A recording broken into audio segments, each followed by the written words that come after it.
буквально месяц тому назад два представителя Ингушетии защитились и получили ученую степень, грант доктора философии. Сегодня они у нас в гостях. Это Беслан Магомедович Рабухов, человек, который более 30 лет занимается изучением русского языка, изучением культуры.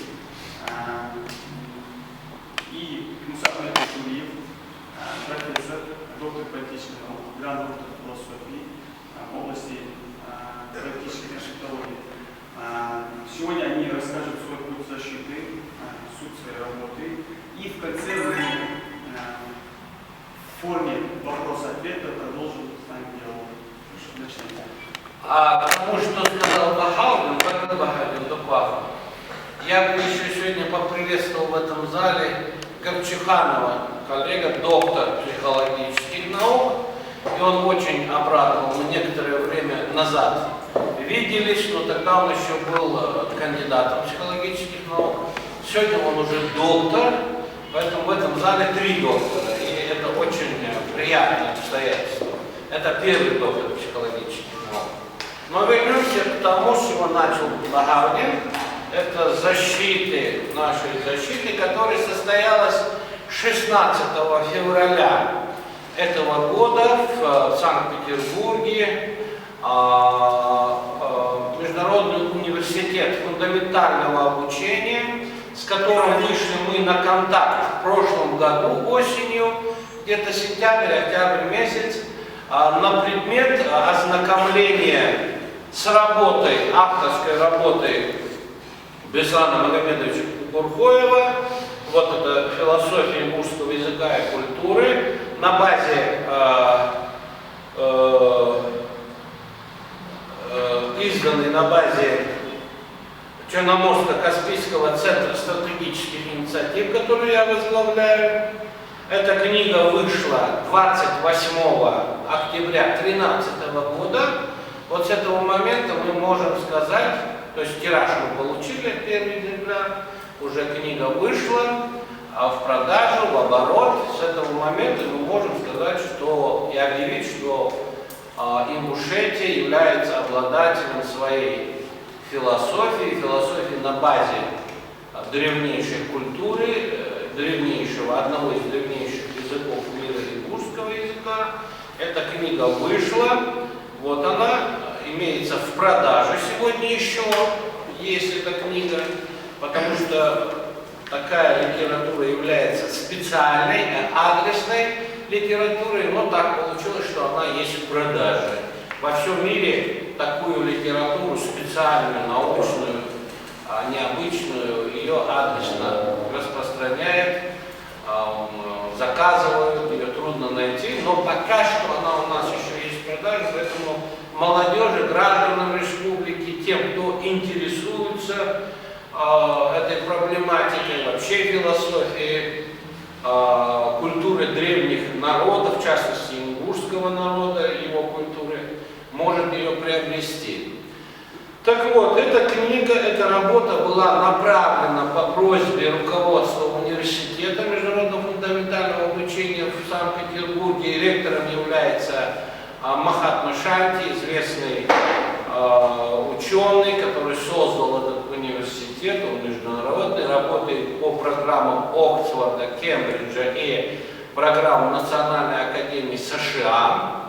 С 1997 года этот университет работает на территории Российской Федерации, известен достаточно огромному кругу специалистов, участвовал в разных мероприятиях.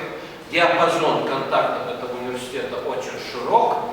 Они проводят защиты на разные тематики. Вот нам в этом году, когда мы приехали, вручили такой бюллетень начала этого года. Межправительственный высший ученый совет, Межправительственная аттестационная комиссия Международного университета фундаментального обучения, номенклатура, наименование специальности этого университета на 2015 год. Но мы, когда ознакомились, я был просто потрясен. Нет области знаний, которая бы здесь не была зафиксирована, и причем они занимаются исследованием тому известному формате известной науки современной, они еще занимаются поиском неизвестного.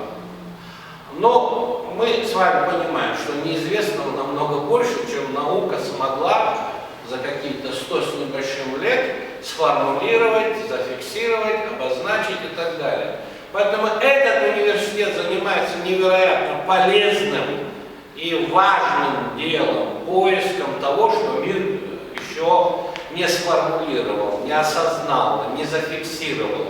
Ну, много вопросов, несмотря на то, что направления научных исследований достаточно широки, но на базовые вопросы философии, что такое жизнь, что такое человек, что такое жизнь, смерть, что такое Бог и масса других такого рода вопросов, связанных с бытием, а на них ответов нету. И поэтому вот тот опыт, древний опыт наших предков, та цивилизация, которая была создана нашими предками, предшествующими поколениями, это сотни тысяч лет, десятки, сотни тысяч лет, если не сказать больше, легла в основу этой философии ингушского языка и культуры, где на базе нашего языка формулируются вот эти метафизические данные, информация, этот опыт суммированный в эту систему и показан, что наш с вами язык, наша с вами культура является древнейшей культурой, это метафизика, это разум в разуме, но Беслан об этом сам скажет подробнее, я просто поверхностно хочу как бы обозначить. Это древнейшая культура, которая дает ответы на те вышеупомянутые мной вопросы бытия и так далее. То есть работа уникальная, и наши коллеги, которые нас экзаменировали на предмет защиты по этой специальности или этому направлению, этому труду, конечно, они высказывали самые восторженные эмоции, проявления были такие невероятные, и для них это было полнейшим открытием. Они очень системно, очень основательно поработали над этим трудом, прежде чем работа была предложена к защите. А я сказал, что 16 февраля, где-то полгода занимались изучением этого труда, ученый совет несколько раз проводил заседания, были назначены профессора, которые курировали подготовку этой защиты, изучение этих материалов. Причем вот у меня на руках протокол, и здесь список из 13 ученых, членов ученого совета МУФО, Международного университета фундаментального обучения, люди с мировым именем, люди, работы которых представлялись по несколько раз даже на номинации Нобелевского комитета. То есть они выразили самые восторженные чувства и высказывания, и 16 числа эта защита в Петербурге состоялась, мы выехали. Две защиты были. Одна была вот такая расширенная по философии ингушского языка и культуры, и вторая связана с моими работами в области политической конфликтологии. Это миротворчество толерантности, политическая толерантность в разрешении этнических конфликтов. Но вопрос сегодня не обо мне. Впервые нам удалось нашу культуру представить в виде системы, философской системы, с четкой доказательной базой наших утверждений. Работа предварительная, как я сказал, была очень серьезной, защита состоялась. Единогласно ученый совет проголосовал за то, чтобы присвоить Беслану Магомедовичу исконную степень гранд-доктора философии. Но это европейская, английская система, это высший доктор считается, у них своя есть градация. Причем впервые в истории этого университета, минуя степень доктора, у нас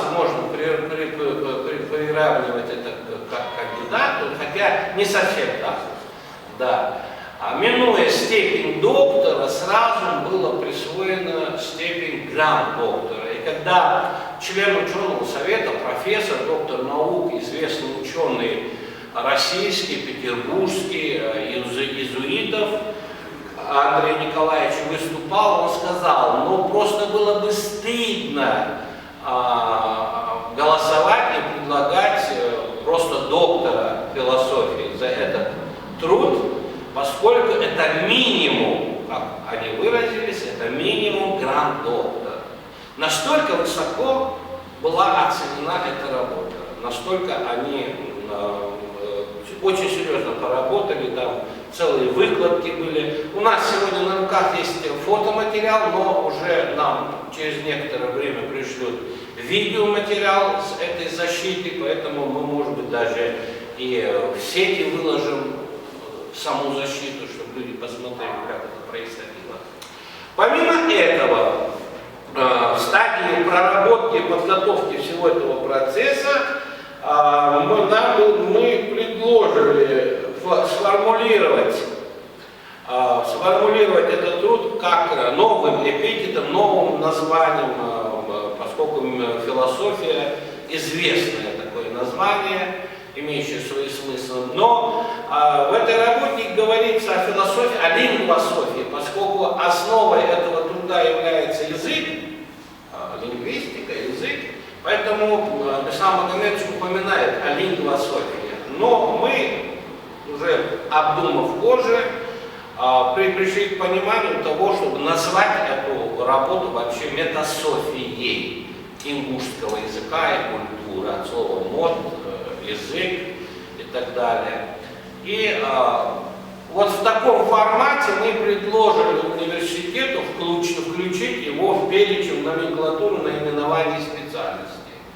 И под названием метасофия была создана, как Беслану Магомедовичу после защиты было предложено возглавить кафедру метасофии ингушского языка и культуры. Мы получили сертификат. Да, авторство было зафиксировано открытием этой новой науки. И причем мы доказываем, что известная греческая, индийская, китайская философии являются частями этой нашей философии, ингушской культуры языка, которую мы назвали метасофией ингушского языка и культуры. Мы получили сертификат, оксфордский, печати, все как положено. Теперь мы имеем свою науку на базе философии или метасофии ингушского языка и культуры. Мы имеем свою науку, мировоззренческую науку, которая называется метасофией ингушского языка и культуры. Мы получили сертификаты, приказы о назначении Беслана Магомедовича заведующим кафедры.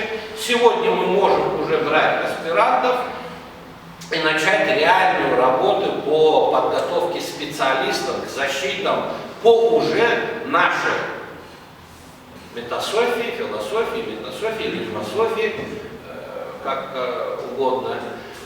И мы имеем свою науку, и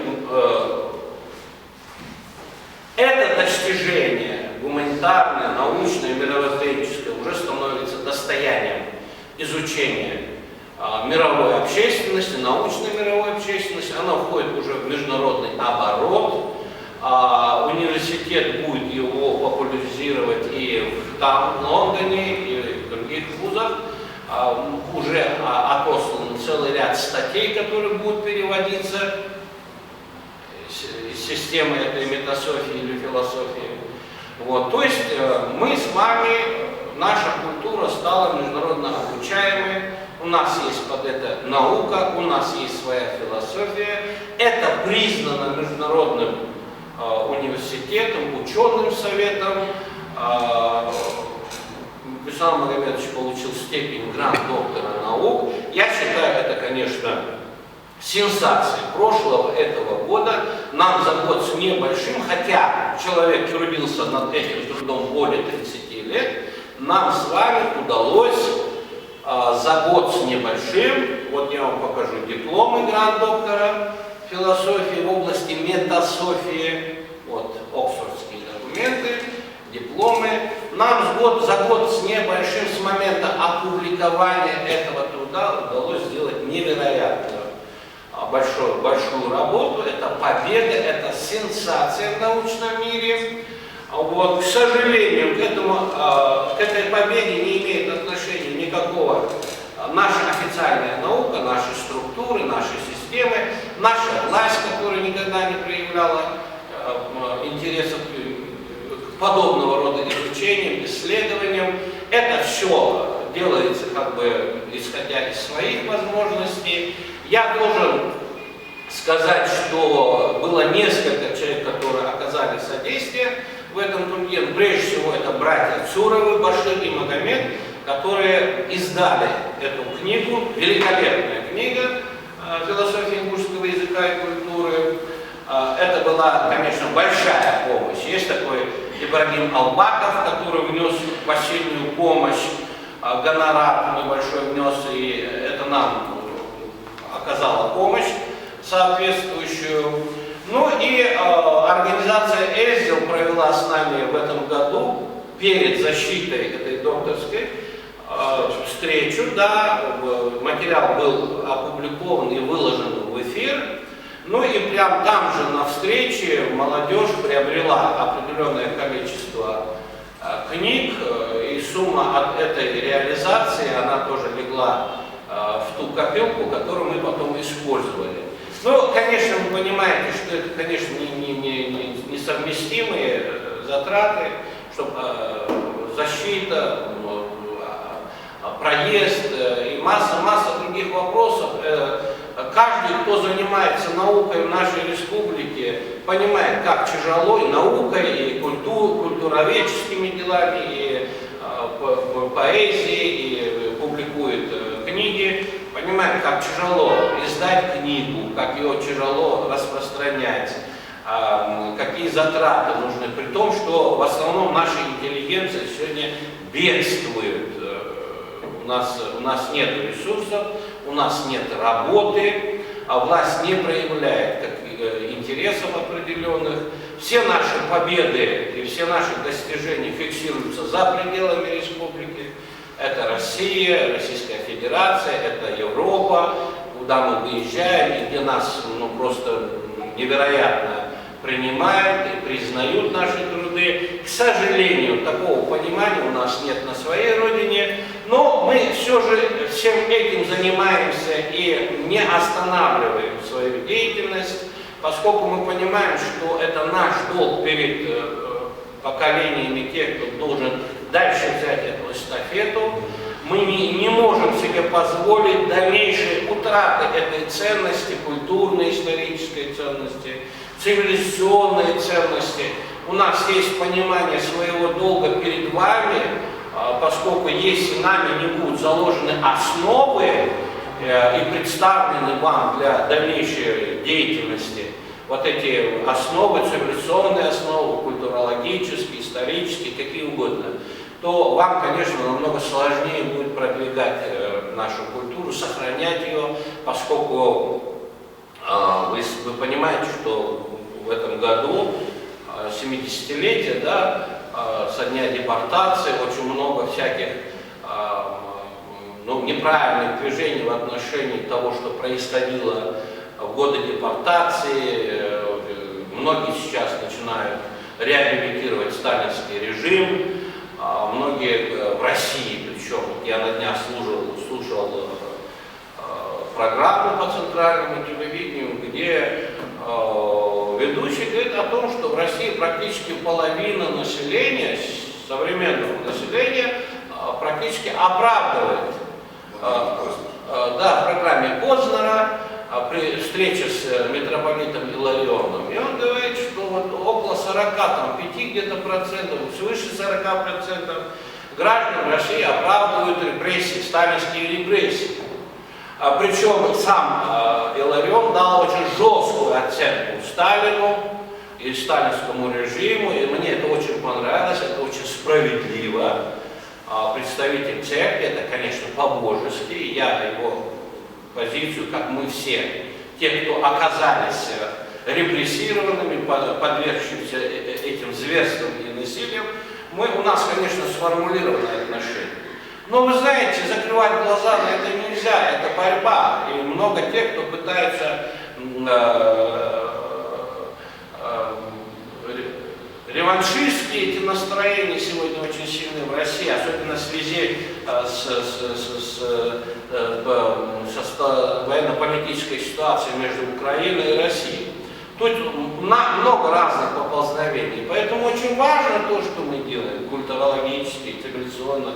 Мы пытаемся вернуть историю не только нашей культуры, а сквозь призму этой философии, кто будет ее изучать фундаментально очень, поймет, что мы открываем грани, масштабы не только нашей культуры, а вообще цивилизации как таковой на Земле. Каким образом распространялась, какое влияние оказывало в разные периоды, на разных частях. То есть масштаб просто невероятный. Поэтому я считаю, что это большая победа нашей культуры.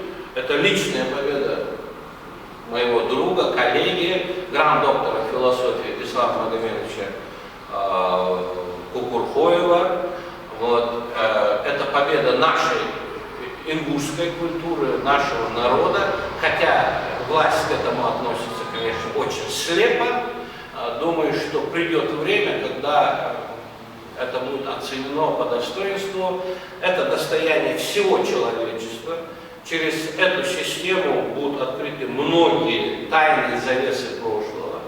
Поэтому я сейчас, с вашего позволения, передам слово Исламу Магомедовичу, и он уже, по сути, вам свою позицию выскажет.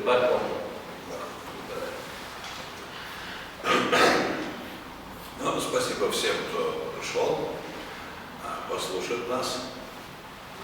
Мы охотно с вами поделимся своими знаниями, своими представлениями. Муса уже рассказал, как прошла защита, как нас встретили, наши достижения. Вот, я добавлю немного философии. 2500 лет назад, ну, приблизительно, греки ввели термин философия. Вот такой Пифагор, он ввел термин философия. От понятия фила, любовь, софия, мудрость. То есть любители мудрости, любовь к мудрости. 2500 лет человечество развивает это учение. И до сих пор не завершено. Философские диалоги, диспуты, конструирование новых философских систем продолжается. Мы только что заявили новую мировоззренческую науку метасофию. Назвал я ее от ингушского слова «мет» – язык, и «софия» – греческий термин мудрости. Но нам надо подождать 2500 лет, чтобы примерно она получила такое же время для развития, как и философия. То есть наука не может сразу появиться вооруженная всем. Нужно время для ее развития. Обычно, когда наука нарождается, большая часть составляющих из этой науки со временем отпадает. Если мы возьмем любые теории, которые существовали вплоть до физики, да, теории Ньютона, из нее ушел Бог, то есть его удалили. Возьмем Коперника, из его теории тоже Бога удалили. Возьмем древнего Демокрита, из его теории атомов душу удалили. То есть присутствие души, Бога, Творца посчитали ненаучным, и наука пошла по пути удаления духовного составляющего. То есть они были переиначены по своей сути. Что-то отпадает, что-то остается в зависимости от развития науки. Мы сформулировали и создали новую мировоззренческую науку метасофию. Какие два базовых принципа здесь были положены? Во-первых, мы установили, что ингушский язык содержит, в том числе и ингушская культура, содержит некое содержание, которое нельзя свести ни к философии идеализма, ни к философии материализма. То есть это содержанием не сводим к этим. Потом мы установили, что русский язык не сводим к коммуникативной теории языка.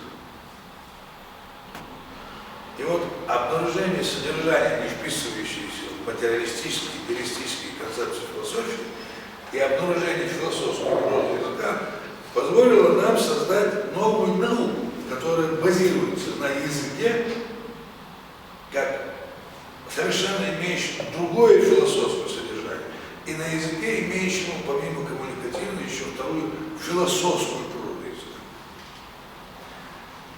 Обычно эволюционная теория коммуникативную природу языка свела к обезьяне.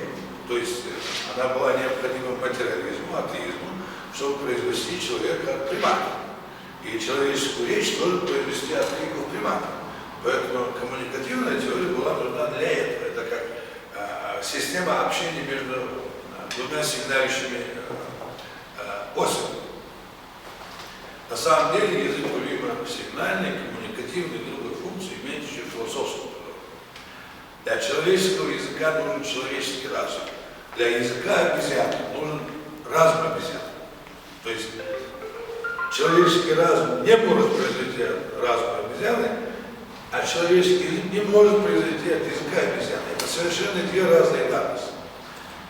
Поэтому язык имеет другую природу. Откуда же он взялся, человеческий язык?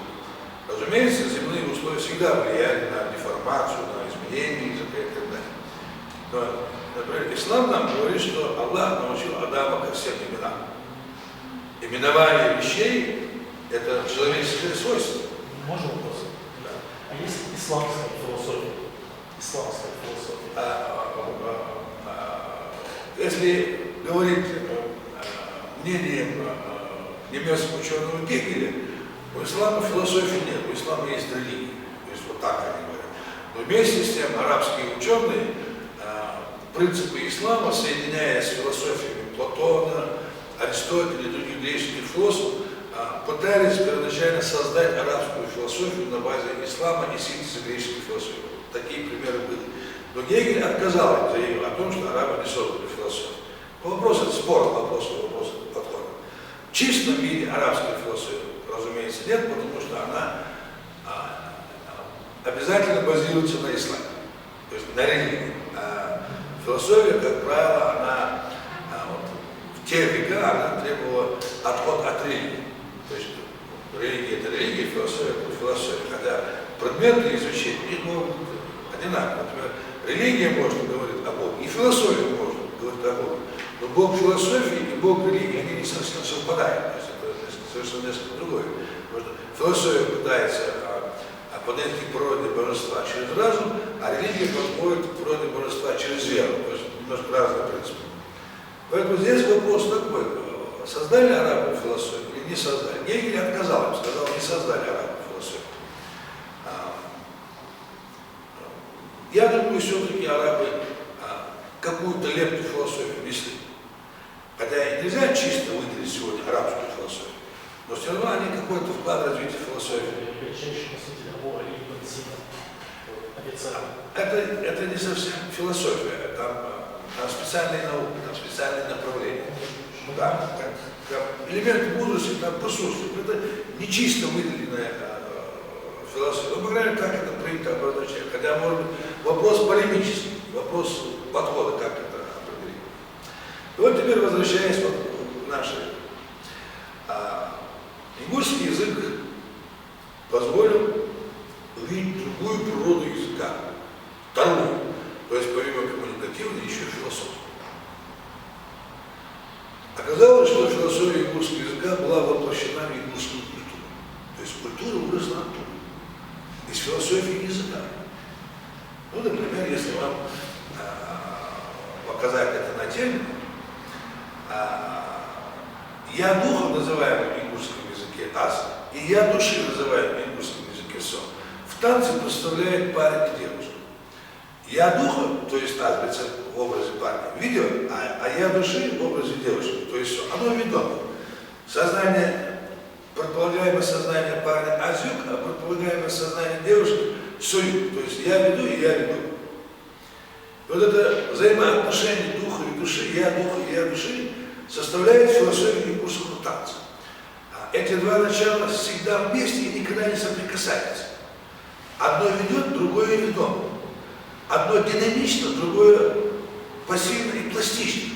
Вот парень имеет право на динамичное движение, а девушка только на плавное движение. Парень ведет, девушка ведом. И они никогда не имеют права соприкоснуться, потому что дух и душа всегда вместе, но никогда не соприкасаются. Вот философия языка была воплощена в танец. Ингушский танец – это философия ингушского языка. Ингушская башня – это философия ингушского языка. Ингушская мифология тоже. Ингушские рода, основание ингушских родов – Илги Няпаш, они, Штейбаш, Няпаш – это распределение троп мудрости. То есть наше социальное устройство, наши родообщинные принципы устройства, наша мифология, наши танцы, наше искусство, наша архитектура. Абсолютно все было связано с философией языка. Вот в чем заключается оригинальность этой культуры. Обычно нам, когда вот первоначально начиналась традиция кавказоведения и ингушеведения, нам говорили, что черкесская, у ингушей от черкесов, лезгинка от лезгин, нарский эпос от осетин, храмовая башня архитектура от грузин, кинжалы и посуда там ювелирного или антикварного типа от кубачинцев, ингушские рода основаны беглыми разбойниками, вот и получается ингушский народ. Ну, это же полный абсурд.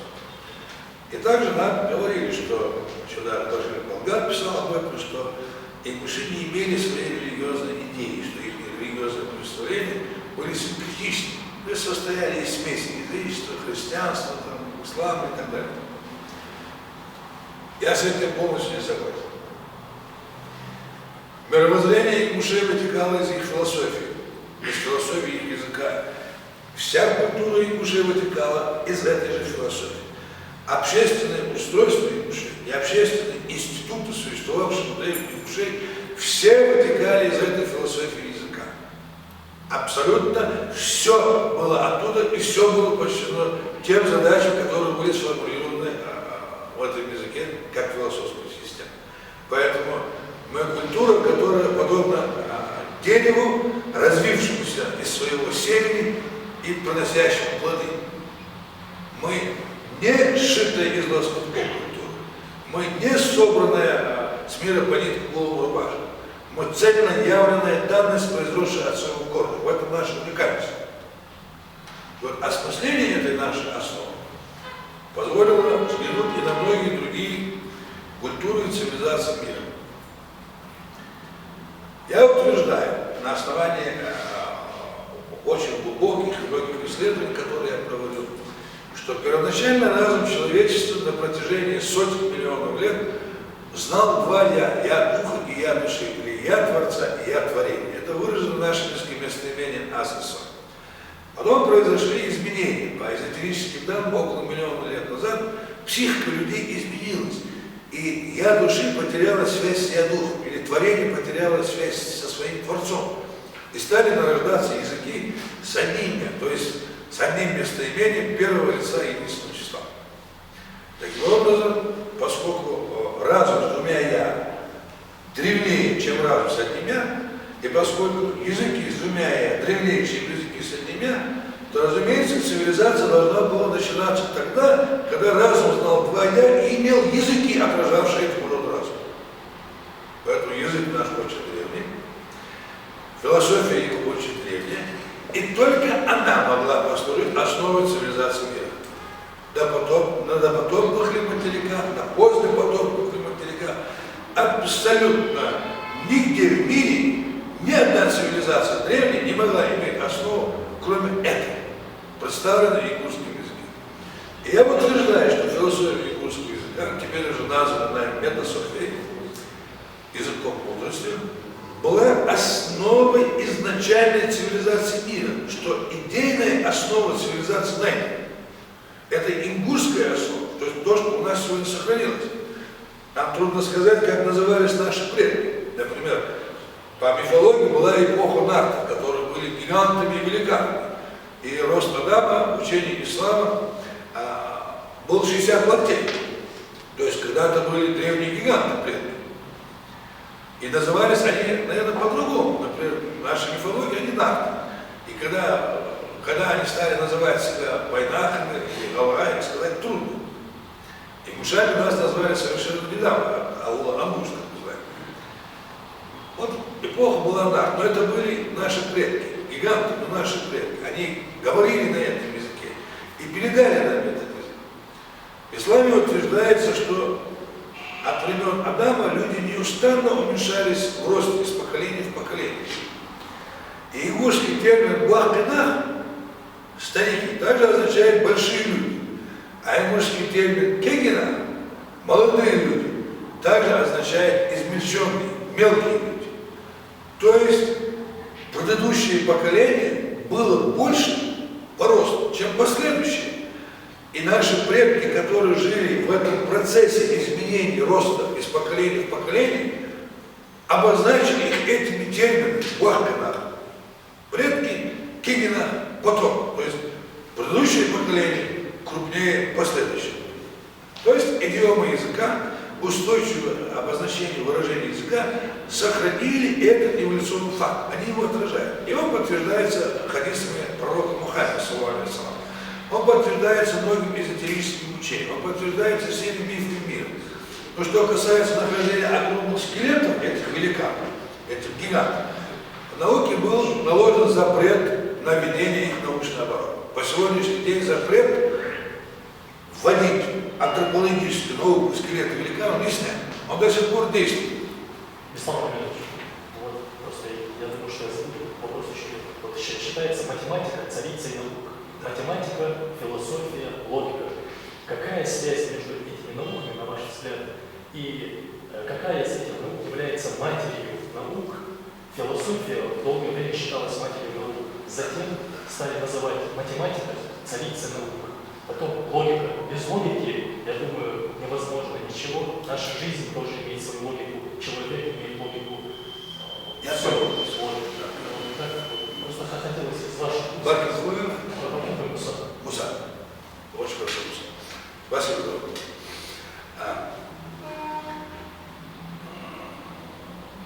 Логике приписывают слишком большую роль. Если, вот примерно логически, да, первый силлогизм логики. Если все критяне врут, я критянин, значит я вру. Если голова это круглая и горшок круг, знаешь, горшок голова, вот к чему приводит логика, формальное суждение. Она имеет свои границы, она не имеет абсолютного характера. Логика может завести человека в тупик, она не абсолютна. Она с чем-то известна, и то, что можно по формальному признаку как-то распознать. Но логика не может отличить горшок от головы. Это может сделать только разум, подсказывающий нам безвыходность. Поэтому логика не является абсолютной вещью. Второе. Я вот в этой книге развиваю один момент, который я назвал алогматикой, то есть новое учение, новая логика чисел разума. Я здесь использовал образ, который приводил индийский философ Сарибаван. 1 + 1 равно 2, но я плюс зеркало равно 3. Я зеркало и отражение. То есть в этом примере никогда 1 + 1 не может быть равно 2. Оно всегда равно 3. Значит, возможно, даже на таком образе другая логика чисел разума. Теперь, когда сталкиваются материя и антиматерия, что происходит? Возникает ли третья, или остается всего лишь две данности? То есть в мире физических явлений остается еще вопрос открытым. Что происходит при столкновении материи и антиматерии, частицы, античастицы? Их бывает две, или они порождают нечто третье еще? Может ли там быть 1 + 1 равно 2, или это будет обязательно 3? И в запасе надо иметь другую числовую логику, потому что мы не знаем, к чему приведут в конечном итоге открытие адронного коллайдера. Поэтому я здесь предложил другую возможную логику чисел. Значит, математика не является тоже наукой, которую можно возвести истину последней инстанции. Может быть, другая логика чисел разума. Поэтому математика тоже не годится. Кроме того, есть объекты исчислимые и есть объекты неисчислимы. Например, Творец является неисчислимым. Он исчисляет, а сам неисчислим. Он один, единый, не с точки зрения исчисления. Значит, он находится за пределами представления о числе. То есть математика здесь также не годится для того, чтобы построить вопрос об отношении взгляда на Творца. Не годится. Что касается философии, то ни материализм, ни идеализм не могут разрешить вопрос. Например, в нашей системе это так. Структура СО, это я душа, она имеет план идеи, потом план проекции, и потом план формы. Вот план формы отвечает материи, а план идеи вот идеализм. И если применять идеализм и материализм, то у нас это может относиться только к двум планам структуры СО. А тогда как у нас есть еще структура АС, которая вообще к ним не относится.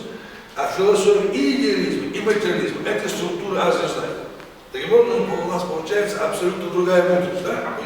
Еще один вопрос. Я читал книгу посвященную пророку Мухаммеду, ее писал какой-то английский писатель, и вот имя автора я сейчас не помню. Но там я точно помню, что этот автор говорил, что пророк Мухаммед, саллаллаху алейхи ва саллям, был величайший вот в свое время, в то время, в Саудовской Аравии, в то время историческое, его звали величайший философ, величайший математик, величайший поэт.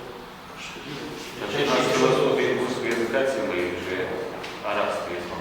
Она что по себе является самым умным человеком. Да, но некоторые параллели, так сказать. Сейчас я бы вам предложил, формат у нас такой, что мы сейчас, Александр Анатольевич скажет суть, а потом назревшие вопросы выскажите, хорошо? Иначе мы выйдем за рамки. Мы можем строить очень много разных диалогов, разных экскурсов, но это нас все сильно будет отвлекать. Поэтому за вопросы спасибо, это интересный вопрос. Но если позволите, я вернусь немножко попозже. Да. У нас время, В целом, к сожалению. ваш вопрос помогли нам прояснить. Очень важно. Очень важно. Теперь я утверждаю, что поскольку... Беслан, об отношении к религии надо сказать в нашей философии, потому что у многих интересует. Отношение к религии у нас очень То простое. есть именно к исламской религии. После неспослания Корана и установления сунны пророка, саллаллаху алейхи ва саллям, мусульмане должны следовать Корану и сунне, то есть держаться этого. Что касается философии, то философия не может ни подменить, не заменить религию. Религия есть спасительное начало, данное как милость людям. А нам философия нужна для того, чтобы мы могли развивать свою историю, чтобы мы могли развивать научное мировоззрение. И самое главное, что мы можем сегодня получить. Философия доказывает право на культуру. Культура доказывает право на историю. История доказывает право на землю, на место под солнцем. У нас культуру и историю украли. Земли наши передали другим. Понимаете, что происходит? И когда мы доказываем, что вот она, ингушская философия, источник культуры, а культура имела историю и имела на какой-то земле, мы доказываем свои авторские права изначально не только на цивилизацию, которую мы создали, как культуру, тогда культура и была цивилизация, но и на свое место под солнцем. Вот в чем вопрос. Поэтому у нас не осталось никакого другого пути доказывать свое достоинство, свои права, свое авторство, как только заниматься философией своего языка и культурой. Вот почему это очень важно с точки зрения получения, возвращения наших прав. А с точки зрения снятия противоречий, существующих между разными религиозными, научными, философскими школами мира, это тоже очень важная философия, потому что ни одна из них не может опереться на существующий живой язык. Если, например, вы ученому скажете, вот вам учение ислама, которое принес ангел Джибраил, он скажет, ну, хорошо, а я не могу это повторить. Он скажет, мне нужен эксперимент, который я могу сам повторить в лаборатории. Или то, что я могу потрогать, в этом могу убедиться сам. Если вы ему принесете и скажете, что какой-то вот древний манускрипт, то он скажет, не годится. Поэтому они они не хотят понимать вот эти доводы, которые, то, что они не могут проверить сами. А здесь предлагается язык. Приходите, изучайте, смотрите. Вот его структура, вот его грамматический строй, вот его значение, вот его смысл, вот народ, который на нем говорит, он живет на Кавказе. Это живая данность. Сегодня шумеры умерли, их нет. Хетты умерли, хуриты умерли, урартийцы умерли, троянцы умерли, их нет. Древнейшие народы мира исчезли. От них остались фундаменты и какие-то письменные источники их культуры. А существующие народы сегодня бьются за их прошлое. Да. Если сегодня был бы жив хоть один шумер, как было бы здорово послушать, как он говорит, как он объясняет свой язык. Мы же имеем дело с мертвым языком. Его реконструкция построена во многом на предположениях ученых. Никто достоверно не знает, как звучал шумерский язык. Никто достоверно не знает, что подразумевали шумеры под этими образами, под этими символами своей культуры. Мы приписываем им то, что возникает у нас. А объективного познания у нас нет. И вот сегодня их уже исчезли, допустим. Да, бал. Исчезли, все, нет, остались башни, какие-то там, народа нет. Как объяснить им мужчину?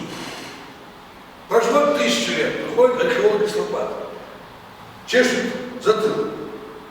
А как звучал этот язык? Какие там были смыслы? Как это объяснить? Нет трудов объясняющих. Если даже при живых ингушах сегодня столько домыслов вокруг нашей культуры. А представляете, нас нет, и через 1000 лет кто-то, исходя из своего понимания истории, начинает формулировать наши ценности. Шумеры были... Шумеры были ближе, к цивилизации. И если бы они оставили бы труд какой-нибудь, который смогли бы прочесть сегодня, о их языке, о их философии, то сегодня было бы многое понятно, откуда это взялось, как это пошло, что это было. Но сегодня на 80% как минимум чтение шумерских текстов, предположение о том, что они себе представляли, это все фантазия ученых. Понимаете? Нет ни одного живого шумерийца, абсолютно нет. Урартийца нет, хетта нет, хурита нет, троянца нет, да? Они ничего не могут сказать. И ученые читают мертвые тексты, изучают мертвые культуры, живых носителей нет. Мы исчезаем. У нас вот горная культура стоит мертвая. Мы перешли на другую культуру, да? То есть во многом мы перешли на другую культуру. Мы хороним уже не в солнечных могильниках, а в исламских могилах. Мы живем в квадратных или там прямоугольных домах, а не в башнях, как жили наши предки. Мы носим другую одежду. Мы во многом изменились по своей культуре. И та культура стоит теперь как мертвый памятник. И уже мы сами, потомки этой культуры, не понимаем ее смысл, не понимаем ее философию. А как может ее понять Иван Васильевич, или Исхак Абрамович, или Сасон Гумзарович, который придет со стороны и захочет изучить ее? Просто ему интересно. Даже если он полгода этим занимается, или год, или 5 лет. Он не может ее понять. Поэтому перед нами... Он может что-то взять, но понимать суть и духа этой культуры он все равно не может. Поэтому очень важна с этой точки зрения эта работа. Поэтому нам очень важно описать философию своей культуры и языка и оставить эти труды для человечества, потому что мы не знаем, что нам предопределено. Может быть, мы завтра исчезнем как народ. Никто этого не знает. Аллах уничтожил, субханаллах, огромное количество народов, которые были мощнее нас, которые были огромные, как пальмы, и земля тряслась под ними, когда они шли. Их нет. И поэтому мы не знаем, что Римская империя исчезла, Монгольская исчезла, Российская тоже когда-нибудь исчезнет. У всех, так сказать, скажем, нет вечного существования, все когда-то исчезают. И мы, как народ, может быть, исчезнем. А что мы оставим человеческую силу? Руины, без смысла, без значения. Более того, мало написать, описать, надо еще сохранить, потому что книги горят, источники уничтожаются, и опять лишается человеческой информации. Сегодня нам удалось, хотя, может быть, даже древние шумеры не знали всего того, что здесь описано. Может быть, они не имели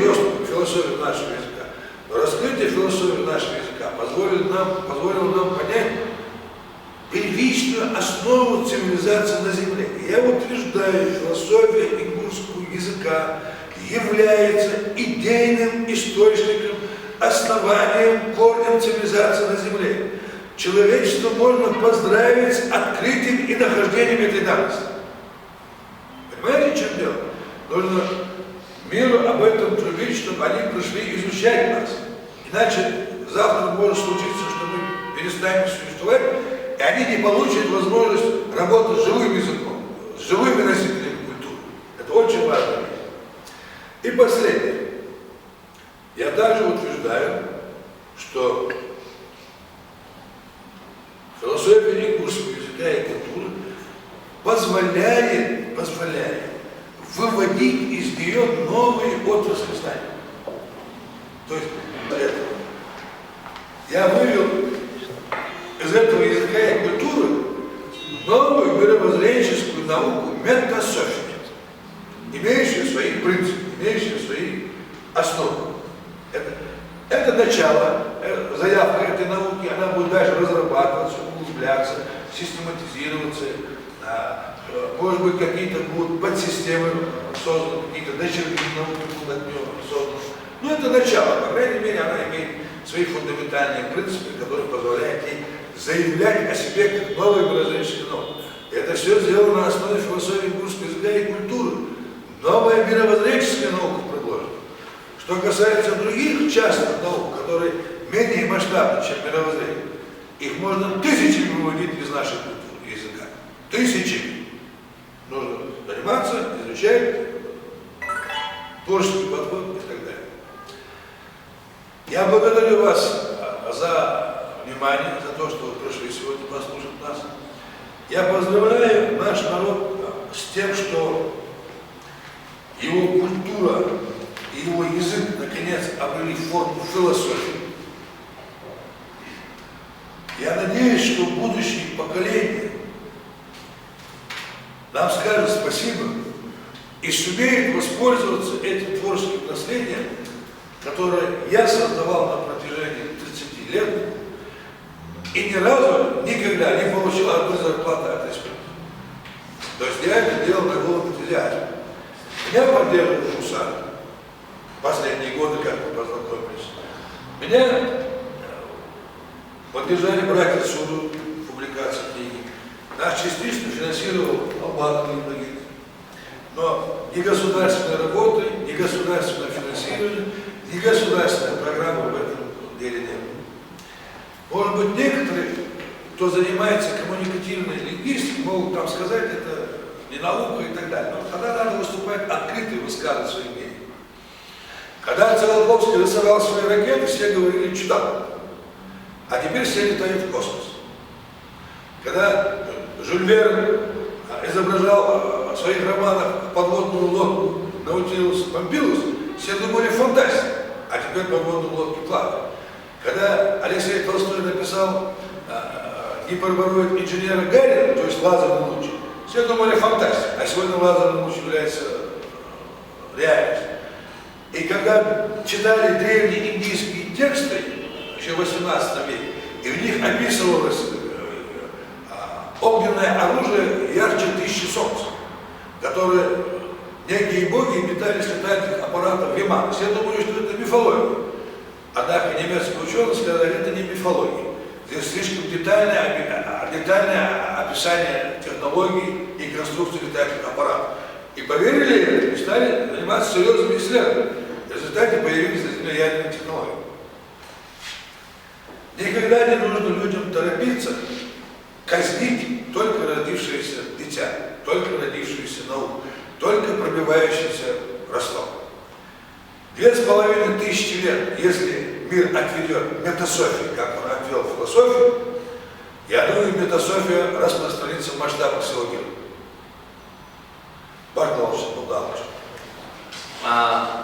Сейчас я дам слово, несколько вопросов зададите, но потому что сказал Беслан, я должен еще сказать несколько слов, что вот эта философия, она не ограничивается изданным вот этим трудом. Здесь всего 62 статьи. Ну и часть поэзии Беслана Букурхоева, философская поэзия. потрясающая вещь. Сегодня уже готово несколько трудов в контексте этого мировоззрения. Я вам скажу, что готова книга «Античная мифология и культура» в контексте философии русского языка и культуры. То есть античную мифологию мы открываем на базе нашей философии. Значит, храмовая культура в системе философии русского языка и культуры. Полемические статьи с Аристотелем, с Платоном, с Блаватским и так далее, и так далее. То есть у нас уже целое наследие. К сожалению, мы констатируем факт, что у нас нет средств и возможности сегодня это опубликовать, запустить и дать возможность читателю ознакомиться, изучать, углубляться и, может быть, что-то делать на этой почве свое. Я думаю, это вопрос такого временного характера, сложности временного характера. Но само учение – это целое мировоззрение, оно имеет свои масштабы.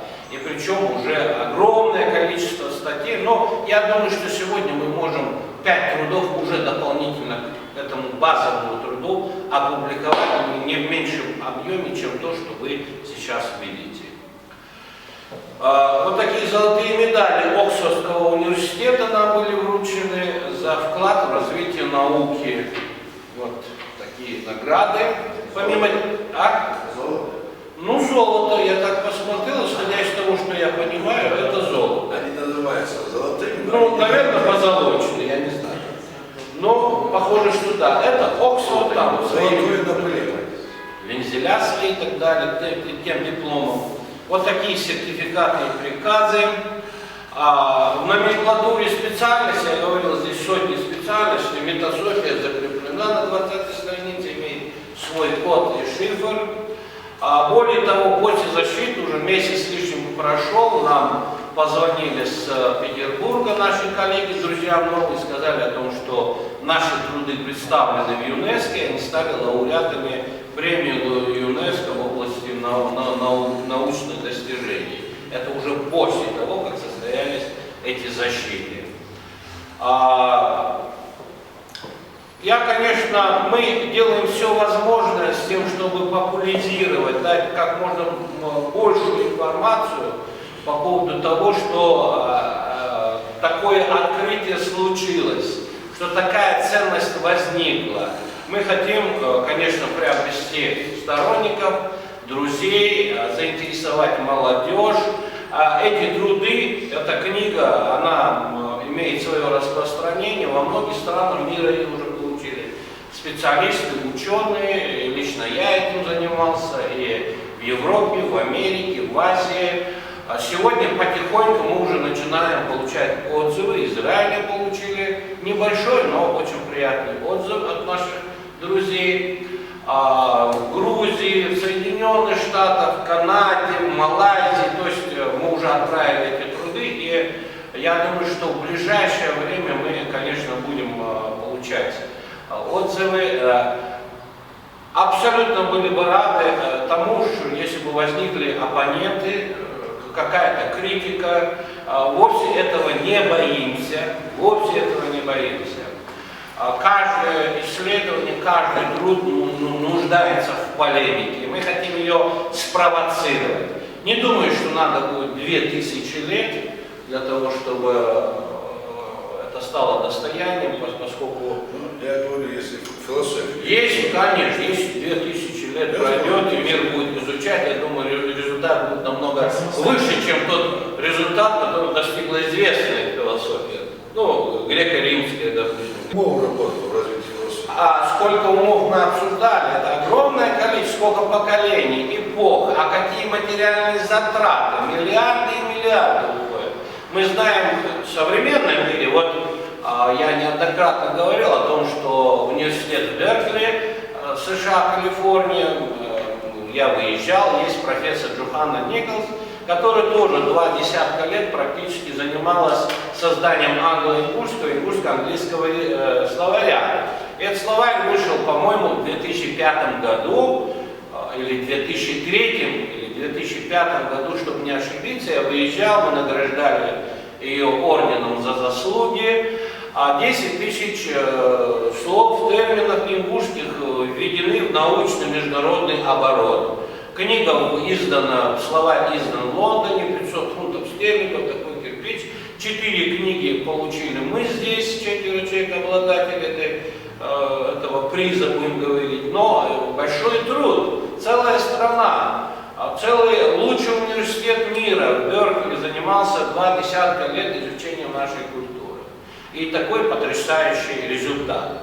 Мы после этого уже опубликовали свой словарь русско-ингушский, модернизированный, автор Тимур Ахмедович Кадзоев, 83 тысячи терминов, на базе моего филиала Северо-Кавказского гостехуниверситета. И теперь вот это уже как бы философия ингушского языка и культуры, которую сделали на базе Черноморско-Каспийского центра стратегических инициатив. Автор Беслан Магомедович уже гранд-доктор, понимаете?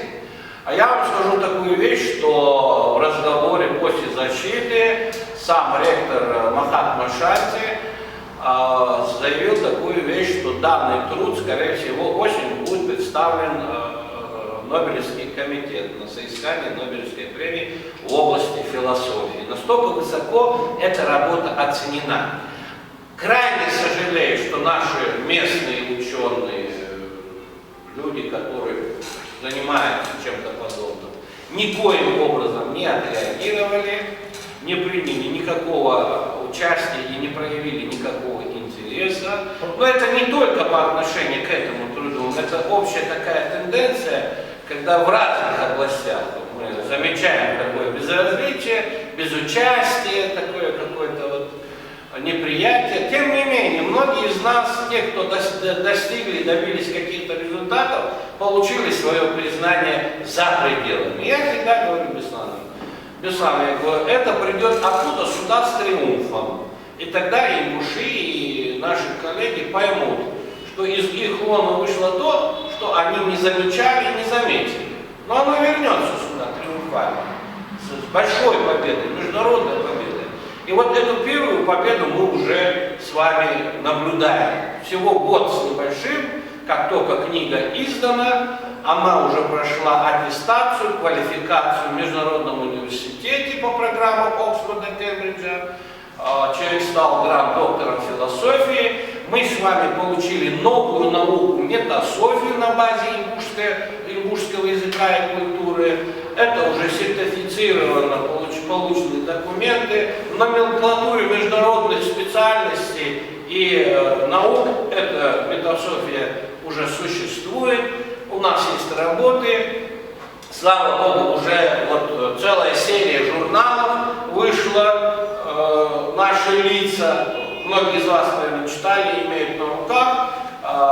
Значит, редактор, автор Елена Севлюкова, Москва, 10 тысяч изданий, уже в трех журналах опубликованы наши статьи, Беслана статьи, мои отзывы, рецензии. И я вам должен сказать, очень живой интерес проявляют разные люди. Вот, мне хотелось бы, чтобы сама Ингушетия не прозевала и не опоздала включиться в этот вопрос. На защите были разные люди, и ученый совет международный, представители Грузии, и России, Чечня, Ингушетия, русские люди, и индийский мир, там, то есть очень представлен был этот совет, интересно. И вот эти 13 человек выразили свое изумление, уважение, восторг к нашей культуре. И первую победу мы с вами уже имеем. Магомедовича с этой блестящей защитой, поскольку я был научным руководителем, одним из двух, университет выставил своего научного руководителя, профессор Тюрин, доктор наук.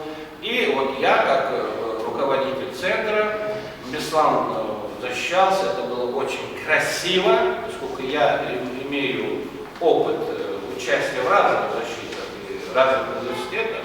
Это была блестящая защита, это был какой-то такой фейерверк, это были очень интересные вопросы, это была полемика, это не было нечто формальное. Я хочу поздравить Республику Ингушетию еще с доктором новым, и появлением новой науки. Беслан стал заведующим кафедрой при МУФО метасофии. Мы планируем создать международный институт по изучению метасофии ингушского языка и культуры. Здесь, в республике, скорее всего, но он будет на базе Международного университета фундаментального обучения, чтобы не иметь формального отношения, привязки к республике, поскольку это создает очень много проблем. Вы помните судьбу университета, который я создавал 12 лет, как его уничтожили варварски. Нам не хотелось бы повторять пройденный путь, поэтому такие предложения нам поступили и поступают, то есть эти формальные вопросы в соответствии с законом будут соблюдены, но сам факт того, что международное научное сообщество сегодня делает уже такие предложения и проявляет такое внимание к масштабу открытий Беслана на базе нашей культуры, это, конечно, заслуживает и уважения, и потрясает восприятие и сознание. Если есть вопросы, несколько вопросов, Есть. пожалуйста, представляйтесь. Мусафа Николаев, председатель Ассоциации молодых писателей Ингушетии «Перо разума», член философского общества факультета естественного и гуманитарных наук Иркутского государственного университета «Ренессанс гуманизма», член математического общества Иркутского государственного университета уравнения истины. Вот. Молодец, Муса, молодец. Спасибо. Я не знаю, я безгранично горд, большое, огромное, прям безграничное во времени и в пространстве. Спасибо вам, Беслан Магомедович и Иван Ахмедович, за вот такой научный прогресс. Честно, я безгранично буду горд перед своими писательскими собратьями. У нас в республике, на Северном Кавказе, в России, за границей я знаю очень многих писателей, румынских, болгарских, венгерских, турецких, из республики Бангладеш, русских писателей, кабардинских, черкесских, адыгейских писателей, чеченских писателей. Я буду об этом трубить, что у нас вот... У нас есть еще один сторонний Беслан. Что у нас есть новый продукт, это действительно это основополагающий труд. Вот, исходя из этого труда, вот мы, молодые писатели, уже будем ссылаться, то есть у нас уже будет ориентир касательно духовно-нравственного потенциала нашего народа, да, чтобы создавать национальные произведения литературные. Вот у нас уже будет, то есть, вот, огромнейший материал. Вот, и, честно, я даже не знаю, как выразить вам свое вот это вот внутреннее такое радостное.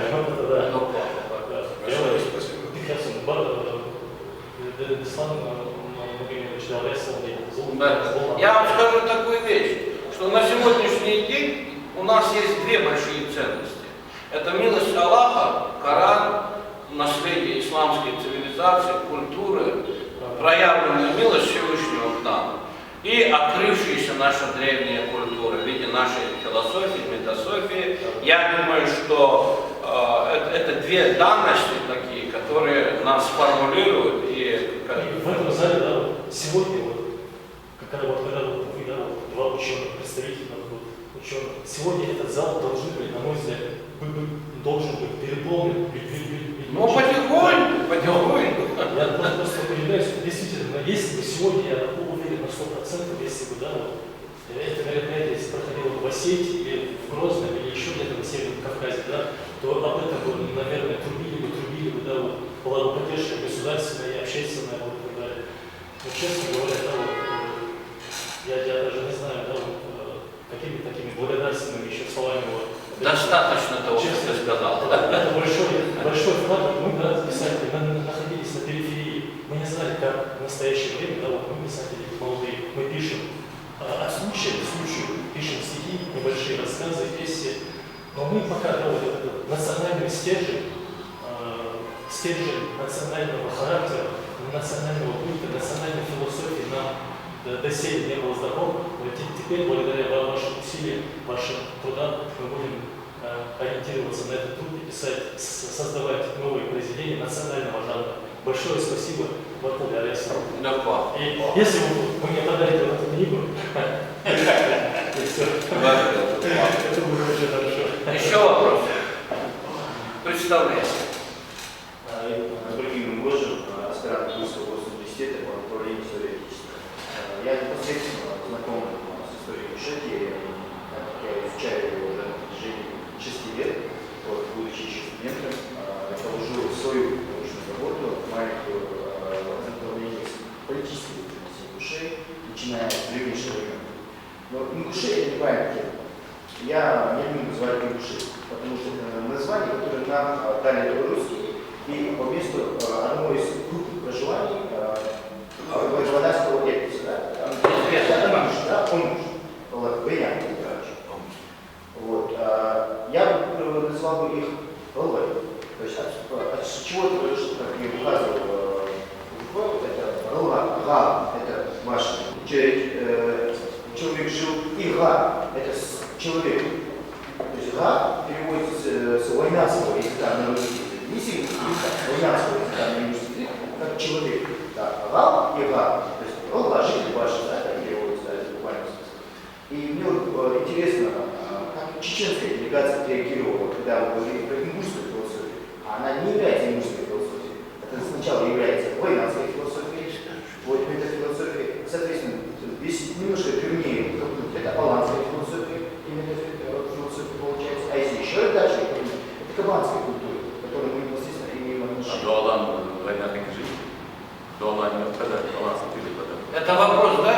Да, почему? Почему говорится именно души? Почему души? А почему чеченцы? Потому что я знаю непосредственно, я был знаком с некоторыми чеченскими учеными, историками, которые говорят, ну что, но там произошли там, они отдельно себя выставляют, там, древние происхождения и так далее. Я очень много спорил, доказывал, что это не так.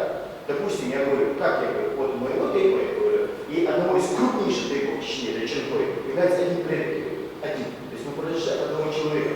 Тогда как получается ингушский, один из самых больших тейпов, а по последней переписи есть большой тейп, вот, является непосредственно огромным родственником с большим тейпом чеченцев, да? Понятно. Получается.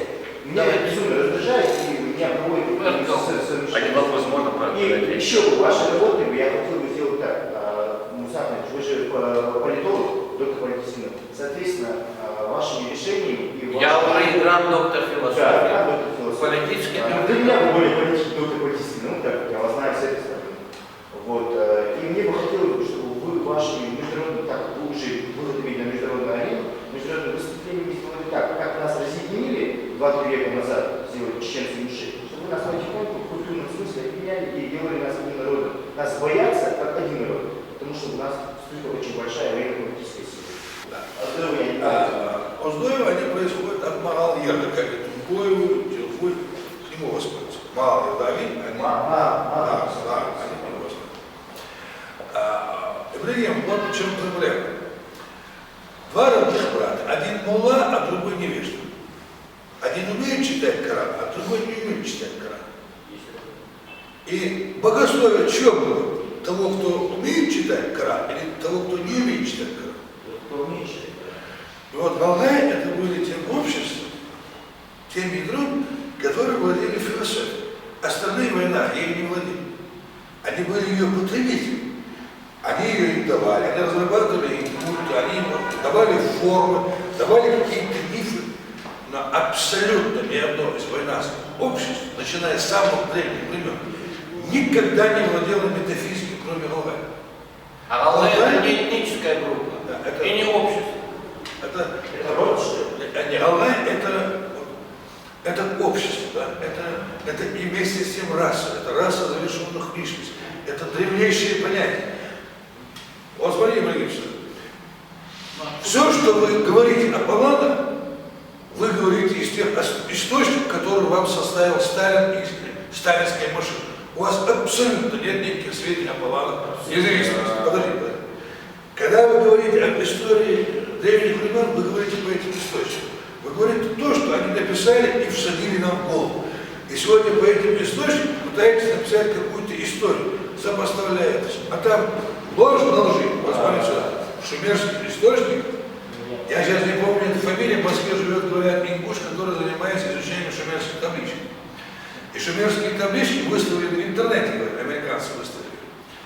И он задал по шумерским табличкам, по клинописи, термин Галгай и говорит, что в 30 или 40 тысяч табличных шумеров 17 тысяч раз встречается термин Галгай. Вот это скоро эти исследования появятся в обороте. Это я просто мне один его приятель сказал, я себе это не приписываю, я просто даже не помню. Мне сказал об этом этот Зураб Муса, об этом парне, я не помню его фамилию. Он живет в Москве и занимается изучением шумерских текстов. И по компьютеру он задал 17 тысяч раз употреблен термин Галгай в шумерских табличках. Понимаете, как давно, да? Ой, секунда. Да, мы читаем философию Индии, да, нам говорят индийские философии, а на самом деле философия жрецов. И сегодня, если мы скажем войнарская философия, а на самом деле это философия Галгая, раса завершенных личностей, раса носителей метафизического, мистического сознания.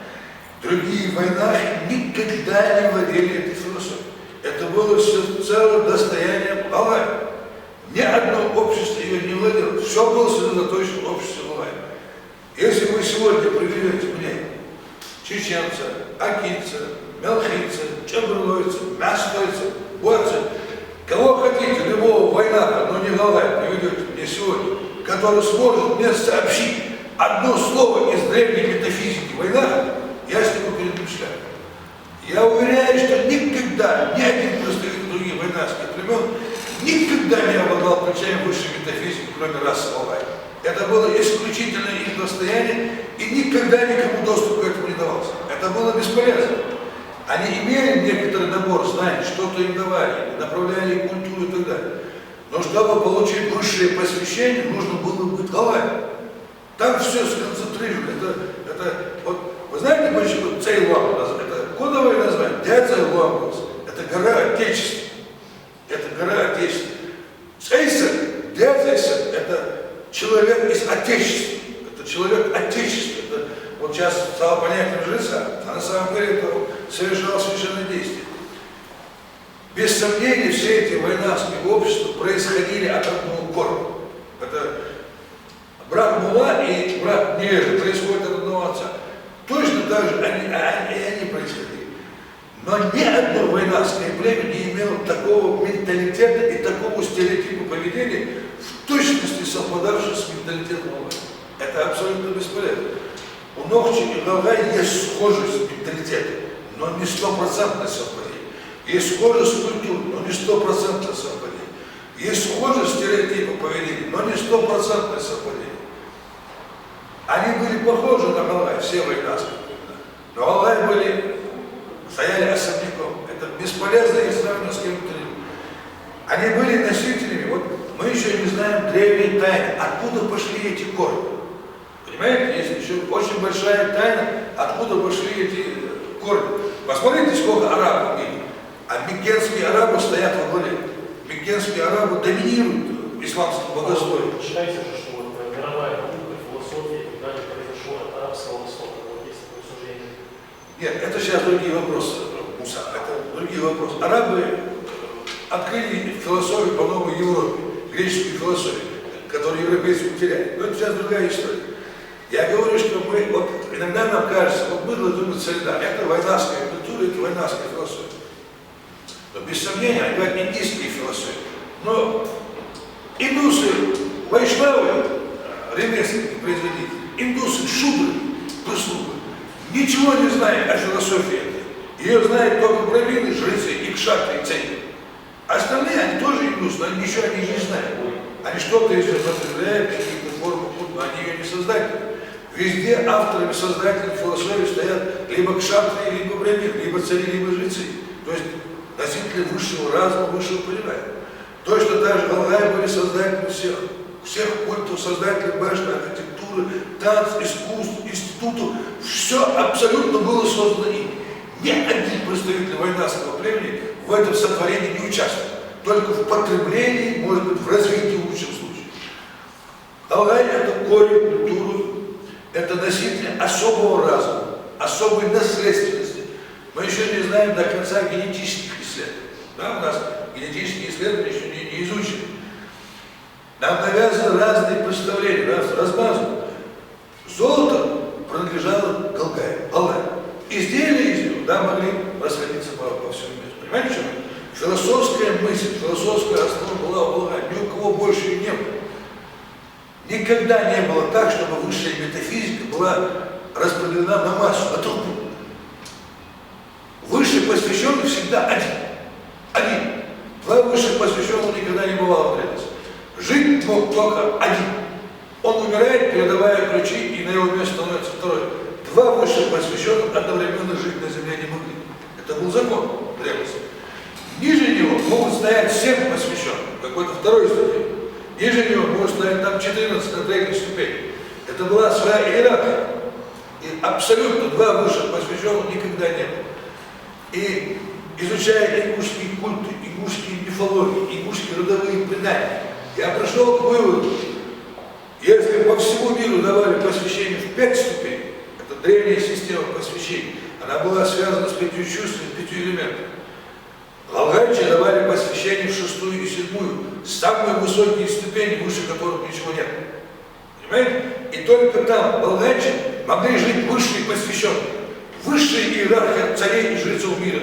Вот используют ту древнюю систему слоев. Даже пирамиды Египта и фараоны Египта не являлись носителями более высокого сакрального знания, чем Аллах. Аллах — это несравненная раса. Они творцы вайнарской культуры, они датели вайнарской культуры, все пришло от них. И ни одно племя не может быть поставлено рядом с ним. Это мое мнение. Подожди. Давай. Ассаламу алейкум. Ислам Мухаммедович. Представься. Хашигуль Муслим. Хашигуль Муслим. Лема. В общем, да. Но у меня нет никаких конкретных вопросов, потому что вы по ходу нашей беседы ответили практически на все вопросы, которые у меня возникали по ходу. То есть вопрос-ответ, да?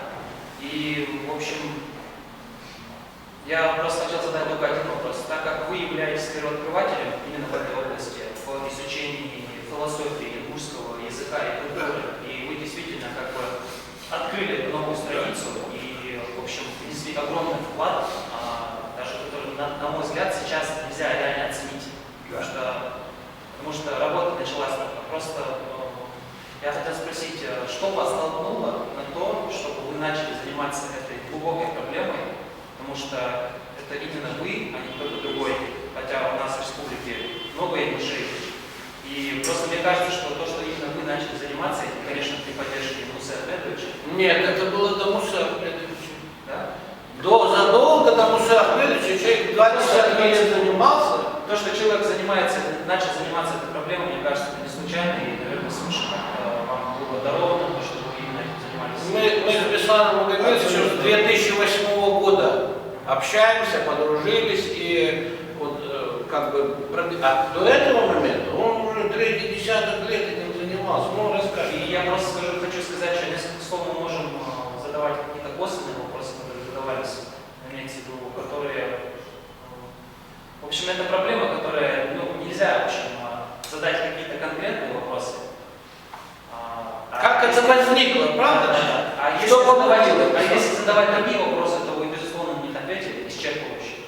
А если говорить о каких-то культурах, не культурах, это наша проблематика по отношению имеет, мне кажется. Муслим, говорят? Да, муслим. Муслим, Хашигуль. Да. Хашигуль, Ал соглашен. Ну, ты соглашен. Томский.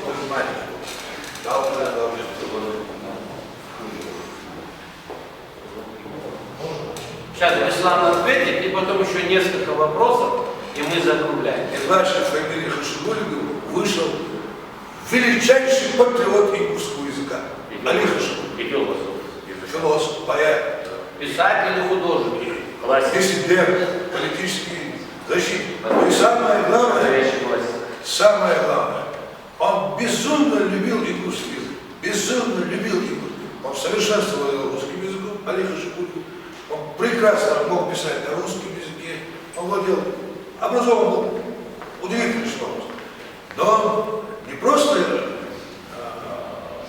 болеванием занимался, он и сердце любил ингушский язык. Дерче духмелится Аллах. И прекрасные вещи писал. Хозхерец, Господь, хозхерец. Вот слушай, Андрей, Вот следующий, лучше, пожали, лучше. У него свой стиль. У него свой стиль был. Свой стиль, вот, ну, пишет, друзья. Вот, ваш продажник.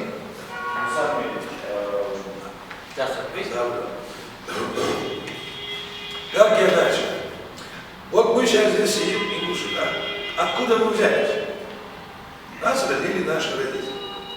Откуда они взялись? Их родили их родители. Где их родили? В Казахстане. Или сослали их в Казахстан детьми. А сколько их осталось от сосланных ингушей? 70% ингушей во время высылки в 1944 году было истреблено. 70%. По сегодняшний день эти факты геноцида в полном объеме не раскрываются. Осталось 30% населения.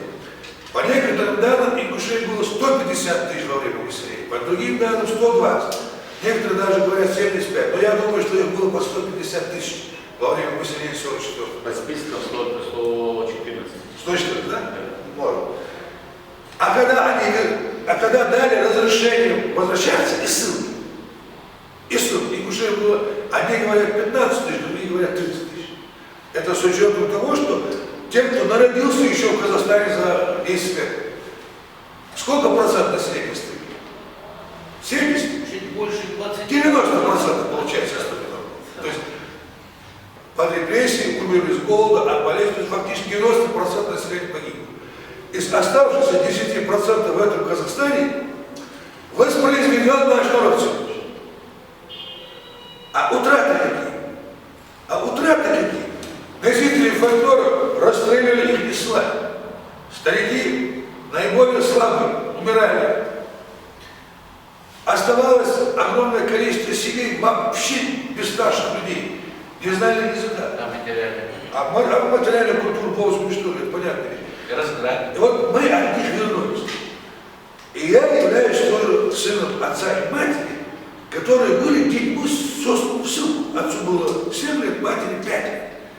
И когда они нам рассказывали свое детство в ссылке, я как будто сам побывал. Я даже некоторые места, которые мне рассказывали, сегодня закрытыми глазами мог бы, наверное, указать, как будто я там был, настолько я впечатление получал.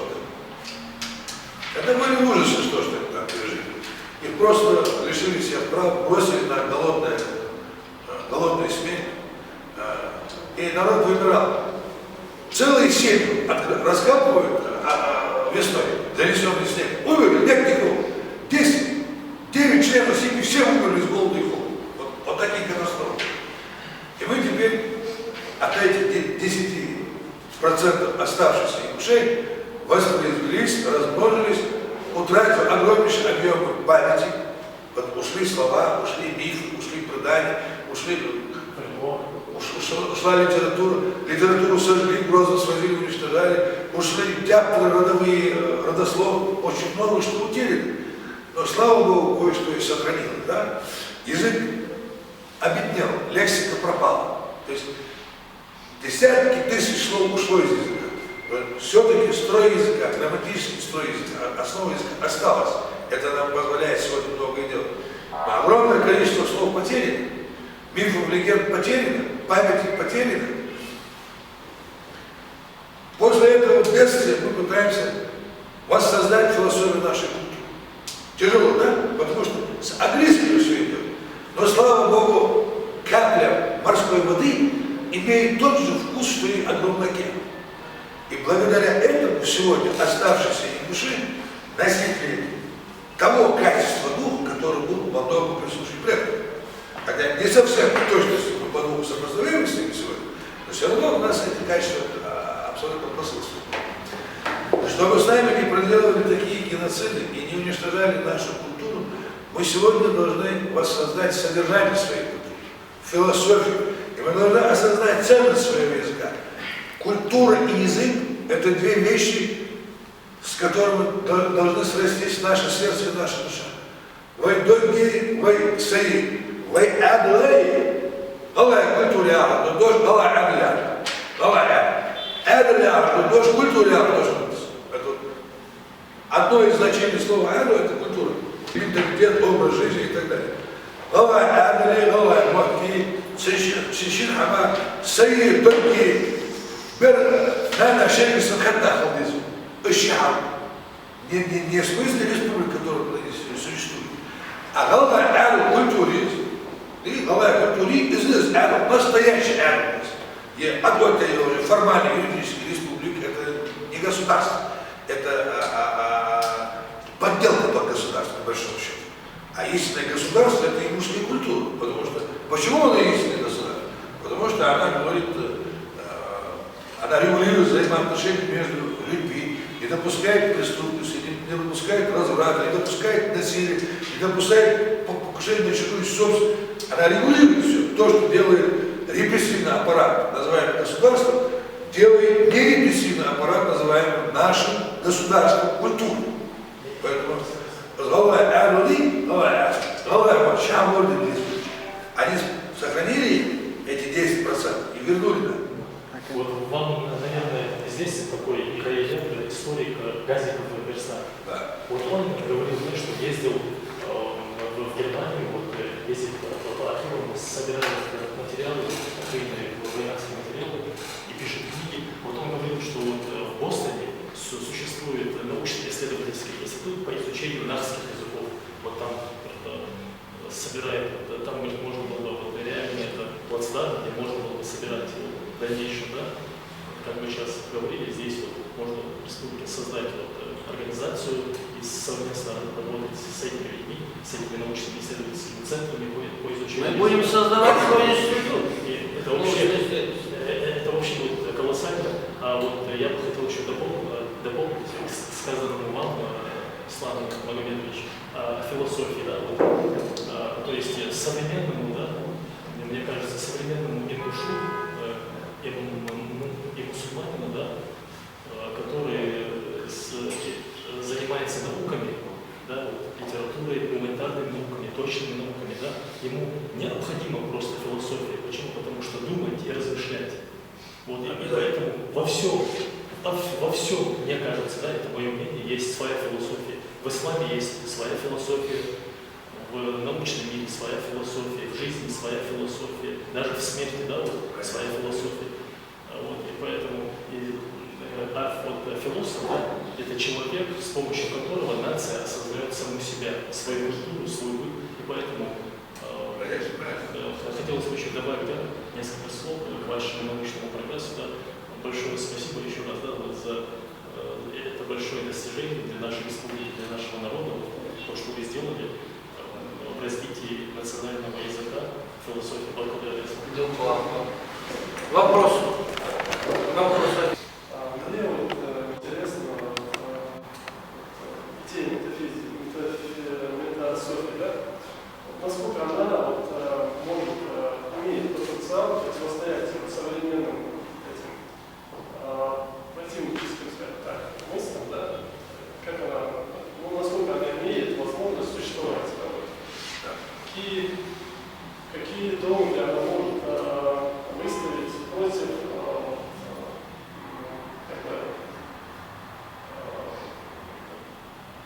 против посредников, что ли, философии. Против представителей других философий. С вашей вот теорией мне показалось, что ингушский язык в нем заложена такая вот мысль очень твердая, вот, параллельно с Кораном, да, то есть идея мироздания. То есть здесь вот, исходя из слов «асо», то есть создатель есть Творец, творение. Да, творение.